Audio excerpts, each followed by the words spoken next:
Hi అండి, నమస్తే.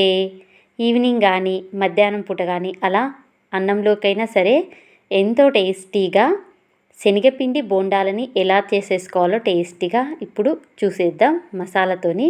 ఇక్కడ నేను తగినన్ని పచ్చిమిరపకాయలు తీసుకొని ఇందులోకి ఒక స్పూన్ అంతా జీలకర్ర వేసి తగినంత సాల్ట్ వేసేసుకొని అలాగే పొట్టు తీసిన వెల్లుల్లి రబ్బలు కూడా వేసేసుకొని వీటిని కచ్చాపచ్చాగా ఇలా గ్రైండ్ చేసేసుకోవాలి. ఇప్పుడు ఒక పాత్ర తీసుకొని 2 కప్పుల శనగపిండి తీసుకుంటున్నా నేను ఇక్కడ. అలాగే అడ్డంగా కట్ చేసిన ఉల్లిపాయ ముక్కలు 1 కప్పు మైను, ఎక్కువ తీసుకున్నా ఇంకా పర్వాలేదు.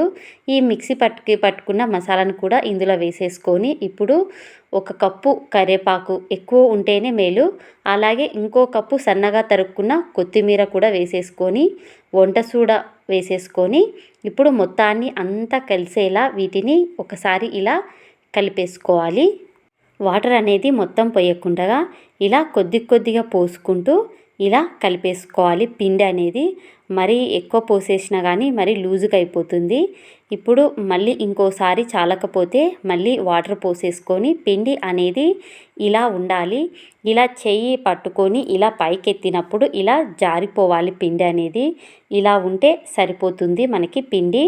ఇప్పుడు డ్రీ ఫ్రైకి సరిపడా ఆయిల్ వేసేసుకొని ఆయిల్ అనేది మునిగేటట్టు వేసుకోవాలి. ఒక సగం బాలెమైనైనా ఆయిల్ వేసేసుకొని కాగిందా లేదా అనేది చూసుకొని హై మంట మీద పెట్టేసుకొని మంట అనేది ఇప్పుడు కొద్దిగా మీడియంలో పెట్టేసుకొని ఇలా చూపించిన విధంగా ఇక్కడ బోండాలు అనేది వేసేసుకోవాలి. శనగపిండి బోండాలు అన్నిటిని ఇలా వేసేసుకున్న తర్వాతకి మంట అనేది కొంచెం మీడియంలో పెట్టేసుకొని వీటిని మీడియం మంట మీద కాల్చడం వల్ల మనకి లోపల దాకా అనేది బాగా కాలుతుంది.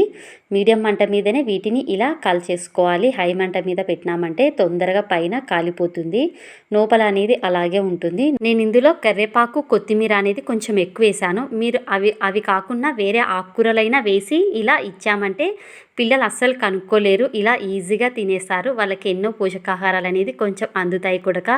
ఆకుకూర చేస్తే అసలు తినరు కదా, ఇలా ట్రై చేసి ఇవ్వండి, చాలా బాగా కనపడదు, తినేస్తారు.